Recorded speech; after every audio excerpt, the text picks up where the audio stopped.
My name is Tori Thatcher, and I'm 32 years old. 5 years ago, my mother called me 3 days before Thanksgiving and said 7 words that shattered everything I thought I knew about family. Don't come home this year. Victoria doesn't want drama.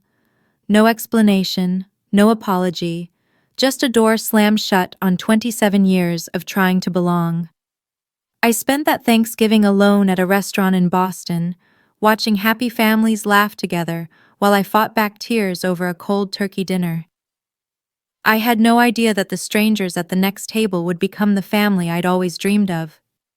I had no idea that 5 years later, they'd be introduced at my wedding as the parents of the bride, while my biological parents stood watching uninvited, realizing they'd been replaced in every way that matters. Before I tell you what happened, please take a moment to like and subscribe. But only if this story resonates with you. And let me know in the comments, where are you watching from, and what time is it there? Let me take you back to the phone call that changed everything. I remember exactly where I was standing when my phone rang. November 21st, 3 days before Thanksgiving. I was in my tiny studio apartment in Boston, surrounded by half-packed bags and the scent of the pumpkin candle I'd lit to get myself in the holiday spirit. I'd already bought my plane ticket home to Connecticut. Non-refundable, of course. Mom's name flashed on my screen. I smiled and picked up. "Hey, Mom. I was just about to—" "Tori." Her voice was flat, cold. "I need to tell you something." My stomach dropped. That tone never meant anything good. "What's wrong? Is Dad okay?" "Your father's fine." A pause. "Listen, I've been thinking, and don't come home this year." I actually laughed. I thought she was joking. "What do you mean?" "Victoria doesn't want drama. She's pregnant again, and she doesn't need the stress." I gripped the phone tighter. "Drama? What drama? I haven't even talked to Victoria in months." "Exactly." Mom's voice hardened. "And let's keep it that way. You know how you get." "How I get?" My voice cracked. "Mom, I literally just asked her last year why she didn't invite me to her baby shower. That's not drama. That's a question." "See? That's exactly what I mean. You always make everything about you." I stood there, frozen, watching the snow fall outside my window. 27 years old, and my mother was telling me I wasn't welcome at Thanksgiving because I'd once asked why I was excluded. "Mom, I already bought my ticket." "Then get a refund." Her tone left no room for negotiation. "Victoria is pregnant. She doesn't need stress. You understand?" The line went dead. I understood perfectly. I'd always been the acceptable sacrifice. I wish I could say this was the first time. But as I sat on the edge of my bed, staring at my useless plane ticket, the memories came flooding back like a highlight reel of disappointment. My 16th birthday party. I'd been planning it for months, a small gathering with my 3 closest friends. Mom promised we'd have cake and go bowling. But the morning of, Victoria called crying because she'd failed her calculus final and needed emotional support. My party was canceled. We spent the day consoling my sister instead. "Don't be dramatic, Tori. Your sister needs us more right now. You can celebrate next weekend." We never did. Then there was my college graduation. I'd worked so hard for that moment. 4 years of late nights and part-time jobs and scraping by on ramen. I was the first person in my family to graduate with honors. When I walked across that stage, I looked for my parents in the crowd. Their seats were empty. They showed up 2 hours late. Victoria had a routine prenatal checkup that couldn't be rescheduled. "You understand, sweetheart. Your sister's baby is more important than a ceremony. More important than me." That's what she meant. That's what she always meant. I learned early that complaining only made things worse. Don't be so sensitive. Stop making everything about yourself. Why can't you just be happy for your sister? So I stopped complaining. I became smaller, quieter. I thought if I was agreeable enough, easy enough, invisible enough, maybe then I'd finally earn their love. I was 27 years old, sitting in a cold apartment with a worthless plane ticket, and I finally realized the truth. There was no amount of small that would ever be small enough. I called my father, I don't know what I expected. Maybe some small part of me still believed he'd stand up for me, just this once. The phone rang 4 times before he answered. "Hey, kiddo." His voice was cautious. He already knew. "Dad, did Mom tell you?" A long pause. I could hear the TV in the background, probably a football game. She mentioned it. "And you're okay with this? You don't think maybe I should be allowed at Thanksgiving with my own family?" Another pause, longer this time. "You know how your mother is, Tori. She's just trying to keep the peace." "By excluding me?" "It's not like that." "Then what is it like, Dad? Tell me. Because from where I'm standing, it looks like you're all choosing Victoria over me." Again, silence. I could hear him breathing. I could almost see him sitting in his recliner, rubbing his forehead the way he always did when he wanted to disappear from a conversation. "Dad, do you want me there?" 5 seconds passed. 10. I think... He cleared his throat. "I think it's better if you listen to your mother this year." Something inside me went quiet. Not sad, not angry, just empty. "Okay, Dad." "Tori, don't be like..." I said, "Okay." I hung up. He didn't call back. I sat in my apartment as the sun went down, watching the shadows stretch across my floor. My father had a chance to choose me, to say one word in my defense, and he chose silence instead. He was always in the middle, I realized. He just always chose to stand on their side. But as the darkness settled in, something else settled too. A quiet decision. If I wasn't welcome at their table, I'd make my own Thanksgiving. Thanksgiving Day arrived gray and cold. I woke up in my studio apartment to the sound of my neighbor's family arriving. Footsteps overhead, children laughing, the muffled warmth of voices I couldn't make out. The smell of something delicious drifted through the vents. Someone was making stuffing. I made instant coffee and sat by the window, watching the snow fall on the empty street below. My phone stayed silent all morning. No calls, no texts, not even a happy Thanksgiving from anyone in my family. Around noon, I made the mistake of opening Instagram. Victoria had posted a photo. The whole family around the dining table, Mom, Dad, Victoria, her husband Brad, their 2-year-old son in a tiny turkey sweater. Everyone was smiling. The caption read, "So grateful for my family. These are the people who matter most." I zoomed in on the photo, counted the place settings. 4 adults, 1 toddler, 5 chairs. There wasn't even an empty seat where I should have been. They hadn't just excluded me. They'd erased me, like I'd never existed at all. I closed the app, stared at the ceiling. I thought about ordering delivery and spending the day in bed. That's what I deserved, right? A sad meal alone in my dark apartment, feeling sorry for myself. That's what the dramatic daughter gets. But something in me refused. No, I wasn't going to sit here and let them win. I wasn't going to let their rejection turn me into exactly what they accused me of being, a sad, bitter, dramatic mess. I grabbed my coat. If I was going to eat Thanksgiving dinner alone, I was going to do it somewhere with actual food, with light, with life. I just had to find a restaurant that was still open. Harborview Grill was one of those old Boston institutions, dark wood, brass fixtures, the kind of place that still had cloth napkins and candles on every table. More importantly, it was one of the few restaurants in the city that stayed open on Thanksgiving.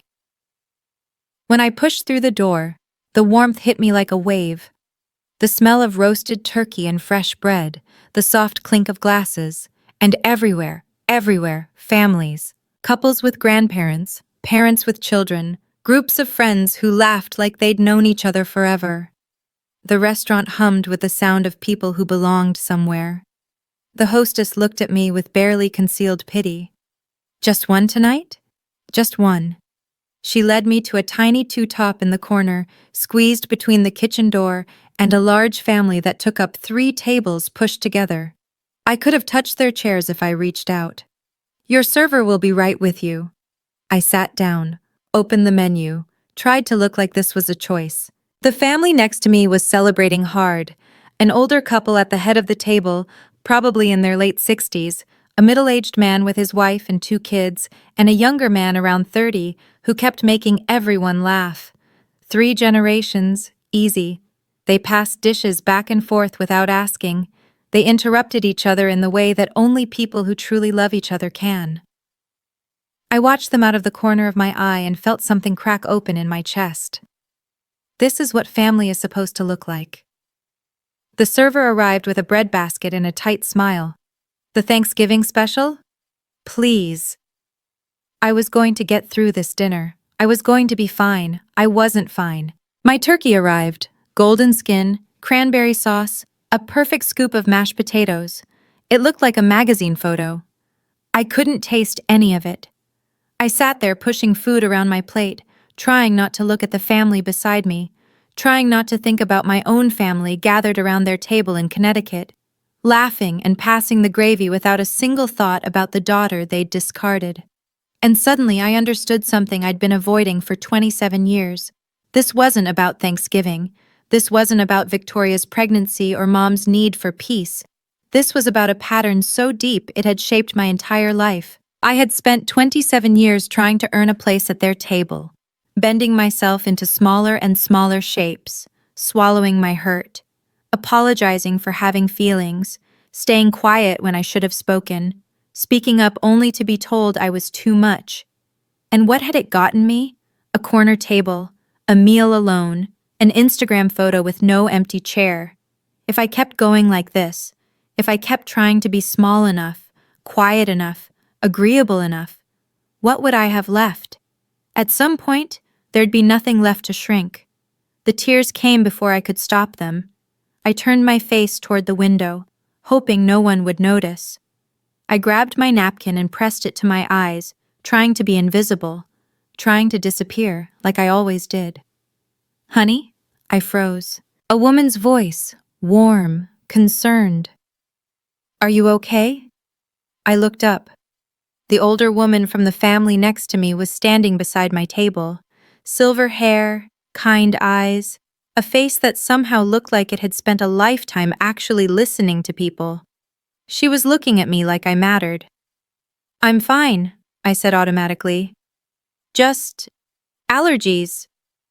The woman raised one eyebrow, not judging, just knowing. Allergies don't usually make people cry into their napkin on Thanksgiving. I let out a sound that was half laugh, half sob. That obvious? Only to someone who's paying attention. She had a gentle voice, but there was steel underneath, the kind of woman who'd seen things. I'm Eleanor. Tori. Well, Tori. She glanced back at her family, then at me. No one should eat alone on this day. Why don't you come join us? I shook my head immediately.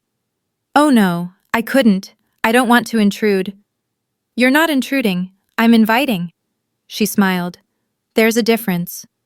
I really appreciate it, but my husband tells terrible jokes, she continued, as if I hadn't spoken. And my son Marcus keeps trying to start political debates.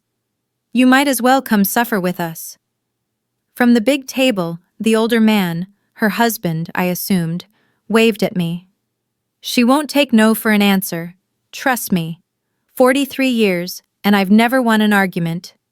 The younger son, Marcus apparently, grinned. He's not wrong. I looked at my cold turkey, my empty table, my napkin still damp with tears. Then I looked at Eleanor Morrison and her warm eyes and her family that somehow had room for a stranger. Okay, I heard myself say. If you're sure I'm not... I'm sure. Eleanor put her hand on my shoulder. Come on. We just opened another bottle of wine, and there's way too much pie. I stood up on shaky legs and followed her to the table, not knowing that this single moment, this small act of kindness from a woman I'd never met, was about to change the entire trajectory of my life. They made room for me like I'd always been there. Someone pulled up a chair. Someone else handed me a plate. Before I could even sit down, I had a glass of wine in my hand and a warm roll on my plate. I'm Richard, the older man said, shaking my hand firmly. This is my wife Eleanor. Our son Daniel and his wife Sarah, their kids Emma and Lucas, and our youngest Marcus. Hi. I gave an awkward little wave to the table. I'm Tori. Thank you so much for— What do you do, Tori? Daniel asked, passing me the mashed potatoes. I'm a graphic designer, freelance mostly. That's wonderful, Sarah said. I can barely draw a stick figure. Mom, stick figures are easy, Emma said. She looked about 8. Even I can do that. Everyone laughed. Not at anyone, with each other. It was such a foreign sound. Marcus caught my eye from across the table. He was around my age, maybe a little older, with dark hair and an easy smile. Fair warning, my dad's about to tell a joke.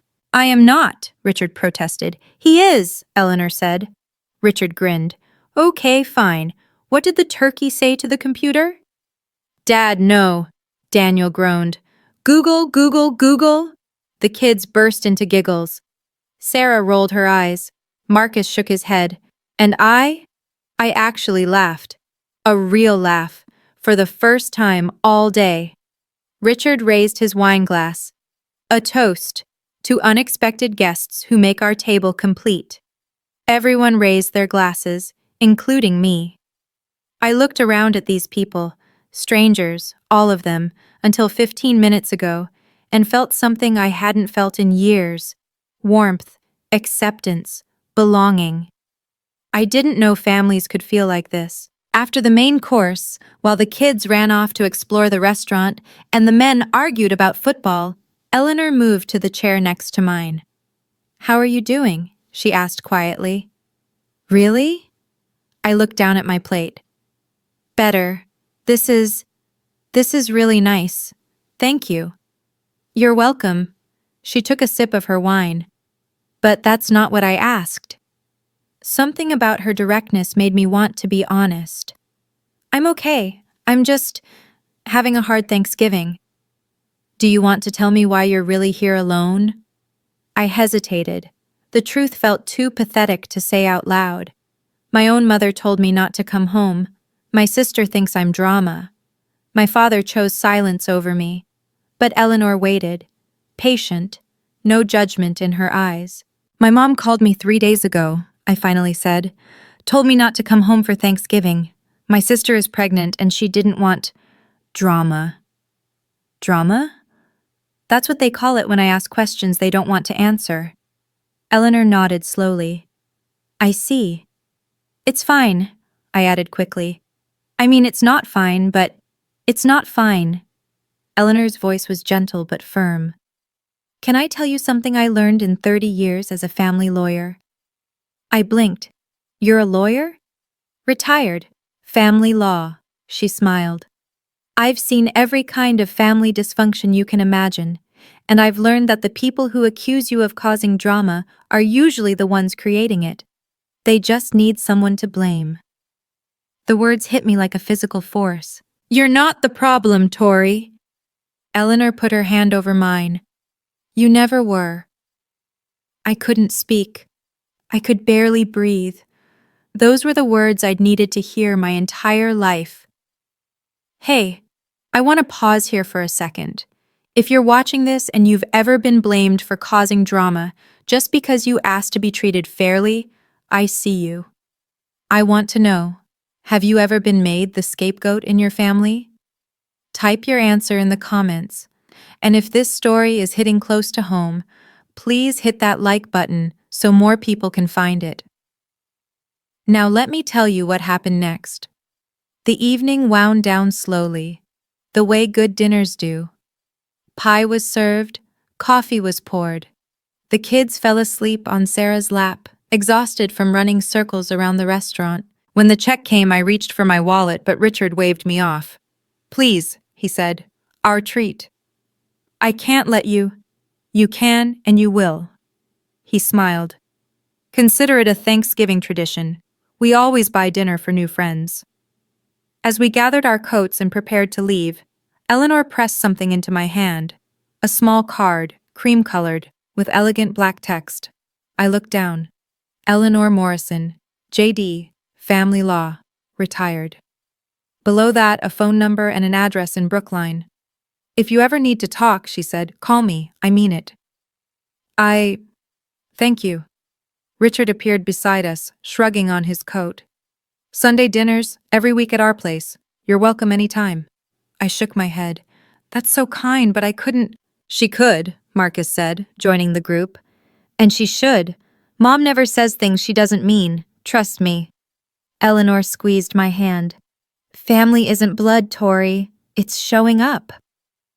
I stood there in the restaurant lobby, holding a business card from a woman I'd met 3 hours ago, receiving an open invitation from a family I had no claim to. Outside, the snow was falling harder. Through the window I could see families hurrying to their cars, children carried on shoulders, grandparents clutching to-go containers of leftover pie. I looked back at the Morrisons, Richard helping Eleanor with her scarf, Daniel herding sleepy children, Marcus waiting by the door with an expectant look. Okay, I said. Maybe I'll stop by sometime. Eleanor smiled like she'd known I'd say yes all along. I had no idea I'd just met my future family. I didn't go to Sunday dinner the next week, or the week after that. It felt too strange, too forward, too much like I was imposing on someone else's family. But Eleanor called. Just to check in, she said, just to see how I was doing. By early December, I finally accepted the invitation. That first Sunday, I stood on the Morrisons' porch in Brookline for 5 full minutes before I worked up the courage to knock.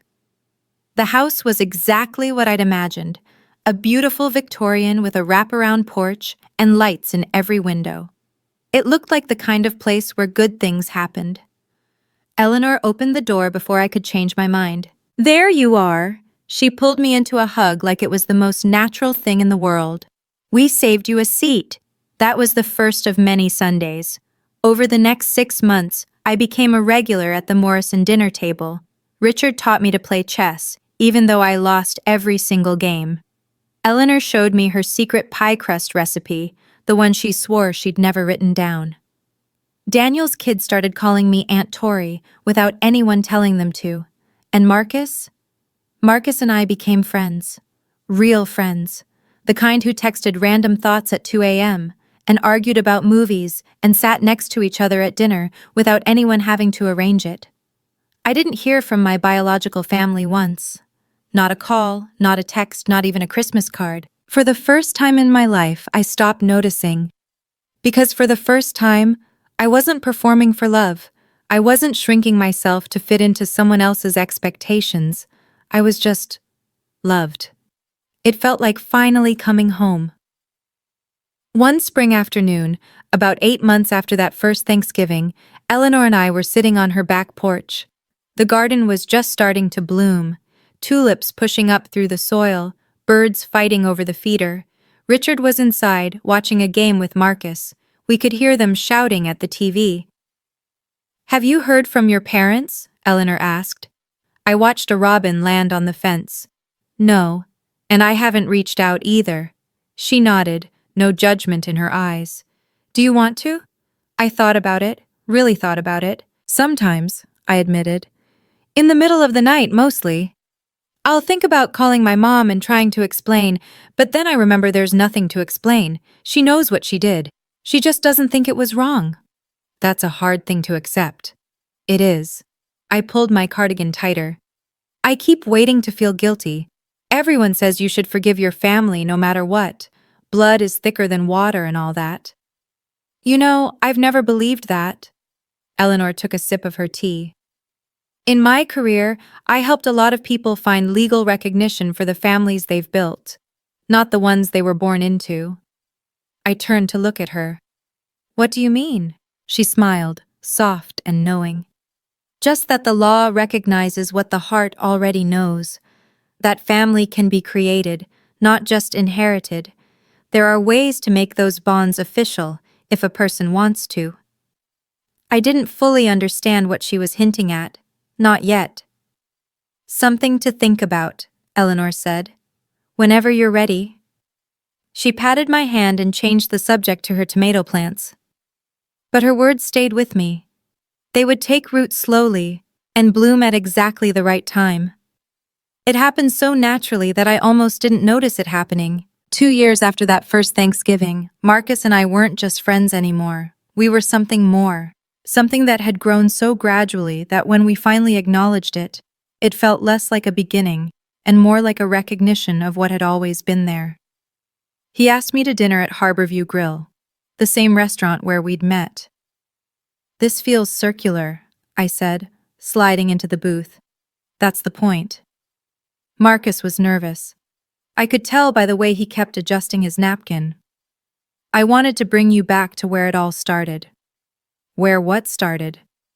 He reached across the table and took my hand. "Tori, I've been trying to figure out how to say this for months." He took a breath. "I want to spend the rest of my life choosing you, every single day." My heart stopped. "Marcus? I know your family hurt you. I know you're scared of people who are supposed to love you letting you down." His eyes were steady on mine. "But I'm not going anywhere. I never have been." He pulled out a small velvet box. "Tori Thatcher, will you marry me?" I couldn't speak. I couldn't breathe.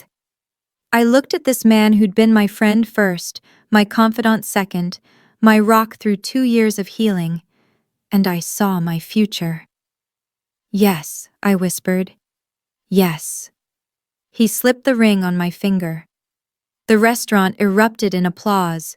I'd been so focused on Marcus I hadn't even noticed the other diners watching. And then I saw them. In the corner booth, Richard and Eleanor, champagne already poured, beaming at us like they'd known all along. "Mom couldn't resist," Marcus laughed. I was going to officially become a Morrison. The wedding planning began immediately. Venue options, catering tastings, flower consultations. It was overwhelming and exciting and everything I'd never let myself dream about. But one question kept me up at night. The wedding invitations would need a line for parents of the bride. And I had no idea what to write there. Robert and Linda Thatcher? They hadn't spoken to me in over 2 years, hadn't called on my birthday, hadn't acknowledged my existence in any way. I couldn't put their names on my wedding invitation. They hadn't earned that honor. I was pacing in the Morrisons' living room one evening when Eleanor found me. "What's troubling you, sweetheart?" I told her about the invitation, about the impossible line I couldn't figure out how to fill. Eleanor sat down and patted the cushion beside her. "There's something I mentioned to you once, about legal recognition for chosen family. Do you remember?" I nodded slowly. "You said the law recognizes family that's created, not just inherited." "Adult adoption," Eleanor said gently. "It's a legal process where a consenting adult is formally adopted by another family. It creates a legal parent-child relationship, new birth certificate, new legal next of kin status, everything." My heart was pounding. That's a real thing?" "Very real. I've helped many people through the process." I looked at this woman who'd pulled me into her family on the loneliest night of my life, who'd fed me Sunday dinners and taught me about pie crust and shown me what a mother could be. "Eleanor," my voice cracked, "would you and Richard consider—" She pulled me into her arms before I could finish the sentence. "We've considered you our daughter since the first Thanksgiving," she whispered. "We were just waiting for you to be ready." The adoption process took several months: paperwork, court appearances, legal filings. But with Eleanor guiding me through every step, it felt less like bureaucracy and more like a ceremony. When the judge signed the final order, I legally became Tori Morrison. I had a new birth certificate, new legal parents, a new family, on paper and in my heart. The wedding was set for the following June. We sent out invitations with the line I'd agonized over, now proudly printed: "Parents of the bride, Richard and Eleanor Morrison." I should have known the Thatcher family would eventually find out. 3 months before the wedding, my phone buzzed with a text from Victoria, the first message from her in nearly 3 years. "Did you know Tori's getting married?" I stared at the screen, then I blocked the number. A week later, my mother called, 5 times in one day. I let every call go to voicemail. Finally, a text. "Why didn't you tell us? We're your family, call me back immediately." I read it twice, then I deleted it. 3 years of silence. 3 years of pretending I didn't exist. And now suddenly they remembered they had another daughter. I wasn't angry. I'd moved past anger long ago. I was just tired. Marcus found me staring at my phone that evening. Everything okay? My biological family found out about the wedding. Ah. He sat down beside me. What do you want to do? Nothing. I put the phone away. I don't owe them anything. Not an explanation, not an invitation, nothing. He nodded and pulled me close. Whatever you decide, I support you. But we both knew this wasn't over. The Thatchers weren't the kind of family who accepted being ignored. The question was, what would they do about it? She showed up at my apartment on a Tuesday afternoon. I was working from home, reviewing design proofs at my kitchen table, when the doorbell rang. I opened it without checking the peephole, a mistake I wouldn't make again. Tori. My mother stood in my hallway. She looked older than I remembered, grayer, more tired, but her eyes held the same disappointed expression I'd spent my childhood trying to erase. Mom. The word felt foreign in my mouth. What are you doing here? What am I doing here? She pushed past me into the apartment without being invited. What are you doing, getting married without telling your own mother? We haven't spoken in 3 years. And whose fault is that? I closed the door slowly, counted to 5. Yours. It was your fault. You told me not to come home. Not to. That was one Thanksgiving. You can't still be upset about that. I'm not upset. I kept my voice calm. I've moved on. Linda's eyes swept across my living room, landing on the photos on my bookshelf. Me and Marcus at a beach. Me and Eleanor making pie. The whole Morrison family at Christmas. Me right in the center. Who are these people? My family. Her face contorted. I am your family. You were. I met her gaze evenly. You chose not to be. Remember? Victoria didn't want drama. That was years ago. And in those years, you never once called, never checked if I was alive, never acknowledged my existence. I felt eerily calm. So no, Mom, you don't get to show up now and act like you have a claim on me. I want an invitation to the wedding. No. Her jaw dropped. Excuse me? You heard me? I walked to the door and opened it. You don't get to erase me and then demand a seat at my table. The wedding day dawned golden and perfect. June in Napa Valley. A vineyard with rolling hills and endless rows of grapevines. We'd chosen an outdoor ceremony with a reception in a beautiful stone barn, everything decorated with white roses and greenery. In the bridal suite, I stood before a full-length mirror while Eleanor adjusted my veil. You look beautiful, she said softly. Absolutely beautiful. I looked at my reflection. The woman looking back at me was calmer, stronger than the girl who'd sat alone in a restaurant 5 years ago. That girl hadn't believed she deserved to be loved. This woman knew better. On the vanity beside me sat a copy of the wedding program. I picked it up, reading the line I'd never thought I'd be able to write. Parents of the bride, Richard and Eleanor Morrison. Underneath, in smaller text, the family who chose her. Eleanor noticed me looking. Are you nervous? About marrying Marcus? No. I set down the program. About what might happen, a little. I'd hired security for the wedding, a quiet precaution.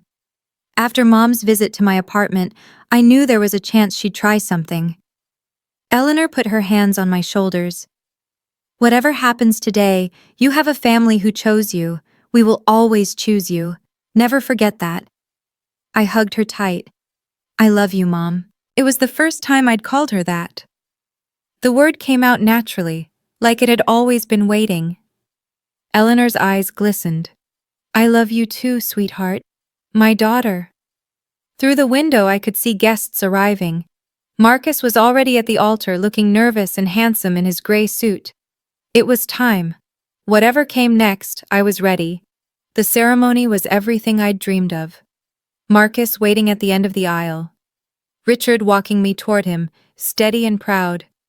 The vows we'd written ourselves, words that made half the guests cry and the other half pretend they weren't crying. When Marcus slipped the ring on my finger and the officiant pronounced us husband and wife, I felt something click into place, like the last piece of a puzzle I'd been trying to solve my entire life. The reception was in full swing when the security guard found me. "Mrs. Morrison?" He appeared at my elbow, discreet and professional. "There are two people at the entrance. They claim to be your parents." I'd expected this. Part of me had been waiting for it all day. Marcus appeared beside me. "What's going on?" "My biological parents are here." His expression hardened. "I'll handle it." "No." I took his hand. "This is my moment. I'll handle it." I considered my options. I could have them removed. I could pretend they weren't there. I could avoid the confrontation entirely. But something in me said no. Let them see. Let them see what they lost. Let them see the family who stepped up when they stepped away. Let them witness the life I built without them. "Let them in," I told the security guard. "But don't seat them with the family. Put them in the back." "Are you sure?" Marcus asked. "I'm sure." The guard nodded and disappeared. A few minutes later, I saw them, Linda and Robert Thatcher, standing uncertainly at the edge of the reception, looking around at the 100+ people who were celebrating their daughter's wedding. Their daughter, who they hadn't spoken to in 3 years. The MC was about to make his announcement. Perfect timing. "Okay, this is the moment. Before the big reveal, I have a question for you. If you were in my shoes, would you have let your biological parents into your wedding?" Type yes or no in the comments. I want to know what you would have done. And if you're dying to see what happens next, make sure you're subscribed with notifications on. Now let me tell you about the moment everything changed. The MC stepped up to the microphone. The music softened. "Ladies and gentlemen, if I could have your attention, please." The room quieted. Guests turned toward the front. Champagne glasses paused halfway to lips. "Before we continue the celebration, I'd like to introduce some very special people." I watched my biological parents from across the room. Linda was craning her neck, trying to see. Robert stood behind her, hands in his pockets, looking uncomfortable. They had no idea what was coming. "Please join me in welcoming the parents of the bride." Linda straightened up.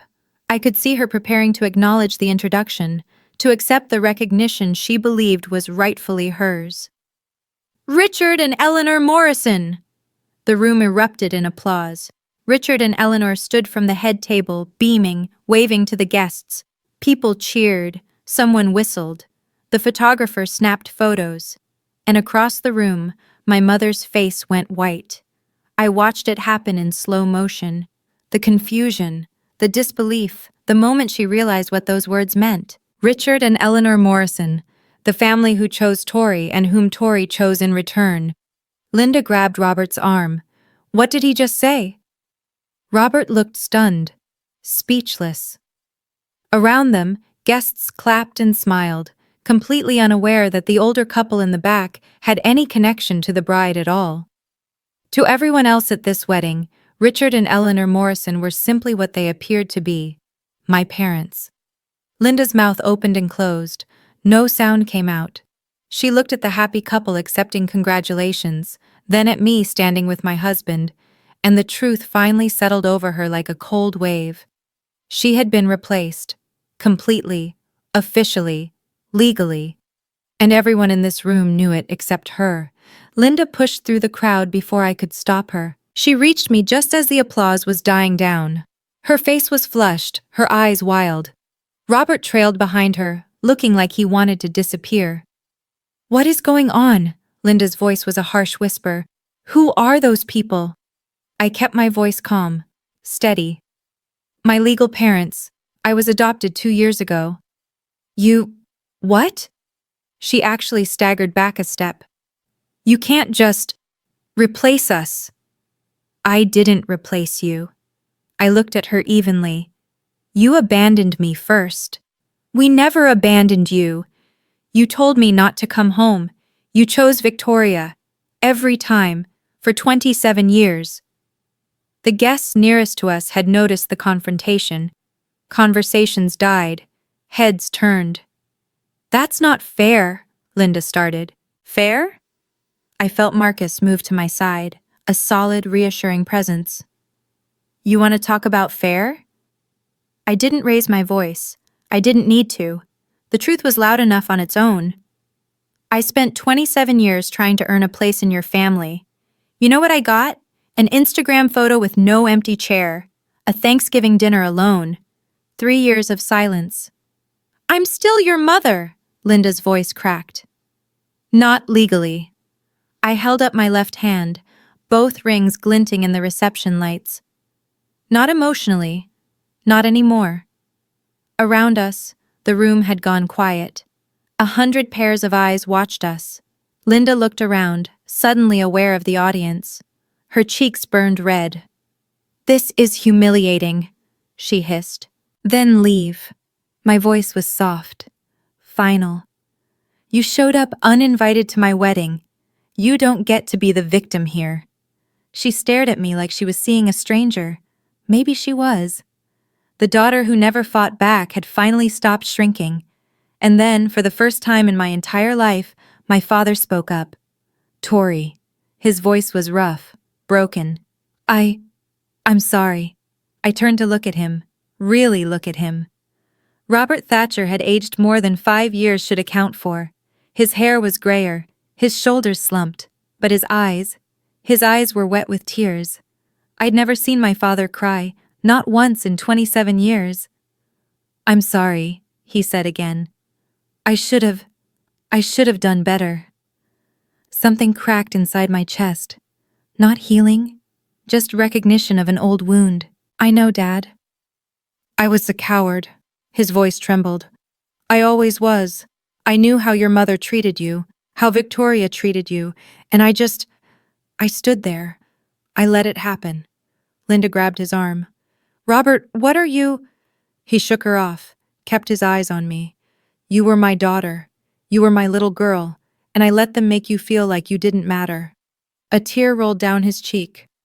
I'm so sorry. The words I'd waited 3 decades to hear, and they came too late. I know you're sorry, Dad. My voice was gentle but firm.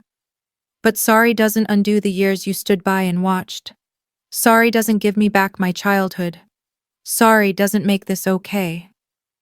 I know. He nodded, wiping his eyes. I know it doesn't. Eleanor appeared at my shoulder. She didn't say anything, just placed her hand on my arm. A quiet reminder that I wasn't alone. Linda stared at Eleanor with barely concealed hostility. You, she spat. You're the one who stole my daughter. Eleanor's expression didn't change. I didn't steal anything, Mrs. Thatcher. Then what do you call this? Richard Morrison stepped forward, positioning himself beside his wife. Richard Morrison wasn't a confrontational man. In the years I'd known him, I'd never once heard him raise his voice. But when he spoke now, there was a steel in his tone that silenced everyone. I think it's time for you folks to leave. Linda's jaw dropped. Who are you to tell us? I'm her father. Richard's voice carried across the quiet reception. Legally and in every way that matters. You stole our daughter! Richard shook his head. Calm. Certain. No, ma'am. We didn't steal anything. You gave her away. We just picked up what you threw out. Linda flinched like she'd been slapped. 5 years ago, Richard continued, this young woman was sitting alone in a restaurant on Thanksgiving because her own family told her she wasn't welcome. My wife invited her to our table. We fed her. We talked to her. We treated her like a human being. He stepped closer to Linda, his voice dropping. Do you know what she told us that night? She said she couldn't remember the last time she felt like she mattered to someone. 27 years old, and she couldn't remember ever feeling wanted by her own family. Linda opened her mouth. No sound came out. We didn't steal your daughter. We just showed her what family is supposed to look like. The rest was her choice. He turned to face the gathered crowd. Now, this is my daughter's wedding day. The happiest day of her life. And I won't let anyone, ruin it. He nodded to the security guards, who had been standing discreetly nearby. Please escort these people out. As the guards approached, Richard put his arm around me. Tori is a Morrison now, he said quietly, and Morrisons protect their own. This is what a father sounds like. Before the security guards could lead them away, I held up my hand. Wait. Everyone froze. Linda looked at me with something like hope in her eyes. Maybe she thought I was having second thoughts. Maybe she thought I'd relent. I walked toward my biological parents, stopped an arm's length away. Mom, Dad. The words still felt strange in my mouth when directed at them. I need you to understand something. Linda's chin lifted. What? I don't hate you. Whatever she'd expected me to say, that wasn't it. I don't hate you, I repeated. I've made peace with who you are. You're not villains. You're just people who couldn't love me the way I needed to be loved. People who chose comfort over fairness. People who let one daughter become invisible so the other could shine. Robert was crying again. Linda's face was a mask. But I've also made peace with who I am. I stood straighter. And who I am is someone who deserves to be chosen, not as a backup, not as an afterthought, chosen first. I looked at them both. The parents I'd spent my childhood trying to please, the family I'd shrunk myself to fit into. You didn't choose me, they did. I gestured to the Morrisons. And I choose them. The room was silent. 100 guests watched this moment, and not one of them moved. Linda opened her mouth to speak. I didn't let her. I'm not erasing you from my history. I'm just not giving you a seat at my table anymore. And that's not revenge. That's just the natural consequence of your choices. I nodded to security. Goodbye, Mom, Dad. As they were escorted out, the wedding guests began to applaud. Not for the drama, for me. The rest of the wedding was everything I'd hoped for. We danced, we laughed, we cut the cake while everyone cheered. Marcus twirled me around the dance floor until I was dizzy with joy. For those few hours, I let myself forget about the confrontation and just be happy. But the next morning, my phone started blowing up. Texts from cousins I hadn't heard from in years, messages from aunts and uncles I barely knew. The extended Thatcher family had heard about what happened at the wedding, and they had opinions. How could you do this to your mother? Family is family no matter what. You've broken your father's heart. I deleted them without responding. But then came a text from someone unexpected. My Aunt Patricia, my father's younger sister. Tori, I heard what happened. I want you to know. I'm proud of you. I stared at the screen. I always knew Linda and Victoria treated you wrong. I tried to say something once, and your mother stopped speaking to me for a year. But you deserved better. You always did. My eyes burned. I typed back. Thank you. That means more than you know. On Facebook, Linda posted a long, dramatic status about ungrateful children and modern families who don't understand loyalty. I didn't respond. I didn't need to. That evening, I blocked every phone number and social media account connected to the Thatcher family. Not out of anger, out of peace. Marcus found me on the balcony of our honeymoon suite. You okay? I looked out at the vineyard spreading golden in the sunset. Yeah. I leaned into him. I really am. For the first time in my life, I wasn't carrying the weight of people who didn't want to carry me. I was finally free. 2 weeks after the wedding, a handwritten letter arrived at our new address. The return address said Victoria Thatcher Collins.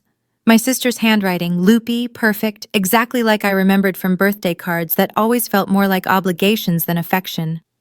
I almost threw it away unopened. But something made me sit down at the kitchen table and read it. Dear Tori, I don't know if you'll read this. Honestly, I wouldn't blame you if you didn't. But I had to try.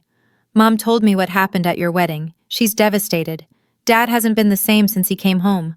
I think seeing how happy you are without us, broke something in him. I know we haven't always had the best relationship, but you have to understand. Mom and Dad were just trying to keep the peace. I never meant for you to feel excluded. You always made everything so difficult, always asking questions and bringing up old hurts. It was exhausting. I hope one day you'll understand that family is complicated. Maybe when you have your own kids, you'll see why Mom made the choices she made. I'm not asking for an apology. I just wanted you to know that we still love you, even if you've decided we're not good enough for you anymore. Your sister, Victoria. I read it twice. Then I folded it carefully and put it in a drawer. Marcus came home to find me at the kitchen table. What's that? Letter from Victoria. What did she say? Nothing new. I stood up and started making dinner. She still doesn't get it. She never will. Does that bother you? I thought about it. Really thought about it. No, I said finally. It's not my job to make her understand. It never was. A year after the wedding, life had settled into something beautiful. Marcus and I bought a house in the suburbs of Boston, a little Cape Cod with a big backyard, just 20 minutes from Richard and Eleanor. Close enough for Sunday dinners, far enough for privacy. I was no longer freelancing. A design agency had hired me as their art director, a job I loved so much it barely felt like work. Marcus was thriving at his architecture firm. We were building a life together, literally and figuratively. And I was pregnant. Eleanor cried when we told her. Richard tried not to cry and failed. Daniel's kids were already arguing about who would be the baby's favorite cousin. One Sunday afternoon, Eleanor and I were setting up the nursery, painting the walls a soft sage green, arranging tiny furniture that seemed impossibly small. Have you thought about names? Eleanor asked, holding up 2 different mobiles. Emily, I said. If it's a girl, Emily Grace Morrison. Eleanor's eyes welled up. That's beautiful. The Morrison part is non-negotiable. I smiled. I want her to have the name of the family that chose her mother. Eleanor set down the mobiles and pulled me into a hug. You know, she said, when I saw you sitting alone in that restaurant, I had no idea we'd end up here. I just saw someone who needed kindness. You saved my life that night. No, sweetheart. She pulled back, holding my shoulders. You saved yourself. We just showed you it was possible. I looked around the nursery, at the crib we'd picked out together, at the rocking chair Richard had built by hand, at the life I'd created with people who loved me unconditionally. I finally had everything I'd always wanted. I was home. 5 years to the day after I sat alone in Harborview Grill, I sat at the head of a very different table. The Morrison house was chaos, the best kind. Emily, now 6 months old, was being passed from lap to lap like a tiny, drooling treasure. Daniel's kids were playing some complicated card game in the corner. Sarah was arguing with Marcus about the proper way to carve a turkey. Richard was sneaking extra pie when he thought Eleanor wasn't looking. She was. All right, everyone. Eleanor clapped her hands. Before we eat, we need a toast. She raised her glass and looked at me. Tori, would you do the honors? I stood, Emily in my arms, and looked around the table. At the family I'd found, the family that had found me. 5 years ago tonight, I said. I was sitting alone in a restaurant wondering if I'd ever belong anywhere. I thought I was unlovable. I thought there was something wrong with me, that I was too much, too difficult, too dramatic. I paused, feeling Marcus's hand squeeze my knee under the table. Then a stranger named Eleanor Morrison came up to my table and said, "No one should eat alone on this day." And everything changed. Richard wiped his eyes. Eleanor was already crying. So here's my toast. I raised my glass. To family. Not the one we're born into, but the one we build, the one we choose, the one that chooses us back. To family, everyone echoed. Glasses clinked. Emily gurgled. Richard finally got his extra piece of pie, tea, and I looked around at these people, my people, and felt something I'd spent my whole childhood chasing. I belonged. Completely. Unconditionally. For the first time in my life, I was home. After dinner, Marcus and I sat on the back porch with Emily asleep between us in her carrier. The November air was cold, but we were bundled in blankets, watching the stars emerge one by one. "Do you ever think about them?" Marcus asked quietly. "Your bio parents?" I considered the question. "Sometimes," I admitted. "In the middle of the night, mostly. I'll wonder how they're doing, if they've changed, if they ever really understood what they lost." "Do you think they have? Changed?" I shook my head slowly. "People rarely do, not in the ways that matter." "Does that make you sad?" I looked at Emily, her tiny fist curled near her cheek, her perfect rosebud mouth, her chest rising and falling with each peaceful breath. "It used to," I said. "But not anymore. I spent so many years being sad about a family that didn't want me. I don't have room for that anymore. My life is too full." Marcus wrapped his arm around me. "What changed?" I did. I leaned into him. I stopped waiting for them to love me the way I needed. I stopped shrinking myself to fit into their version of who I should be, and I started building something new. Through the window, I could see the Morrison family, my family, laughing and talking, clearing plates and wrapping leftovers. "Setting boundaries isn't revenge," I said softly. "It's survival. It's choosing yourself when no one else will." Marcus kissed my forehead. "I'm glad you survived." "Me too." Emily stirred, making soft baby sounds. I picked her up and held her close. "I'll never make you earn my love," I whispered to her. "I promise. You'll never have to wonder if you're wanted. You'll always know." She yawned and fell back asleep. If you're watching this, and you've been the scapegoat of your family, if you've been told you're too much or too sensitive or always causing drama just because you dared to ask to be treated fairly, I want you to know something. It's not you. It never was. You deserve to be chosen. Not as a backup.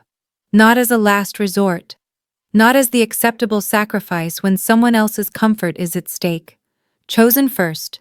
Chosen fully. Chosen without conditions. Family isn't blood. Family isn't obligation. Family isn't people who share your DNA but treat you like a burden. Family is the people who show up. The people who see you crying alone at a restaurant table and invite you to join them. The people who open their Sunday dinners and their hearts and their legal documents to make you officially, permanently, undeniably theirs. I spent 27 years trying to earn love from people who were never going to give it. And then I spent 5 years learning what love actually looks like. Not from the family I was born into, but from the family that chose me. If the people who are supposed to love you can't do that, if they've proven over and over again that you'll always come last, you have the right to build your own family. You have the right to walk away. You have the right to be happy. That's not revenge. That's not drama. That's just living your life without people who don't deserve a seat at your table. I found my people. And I hope, with all my heart, that you find yours too. You deserve it. Thank you so much for being here until the very end. If my story touched you in any way, please take a moment to like, subscribe, and hit that notification bell. It really helps more people find these stories. I want to hear from you. Have you ever had to set boundaries with your own family? Share your experience in the comments. I read every single one. And if you want more stories like this, check the description. I've linked some of my favorites there. Until next time, remember, you deserve to be chosen.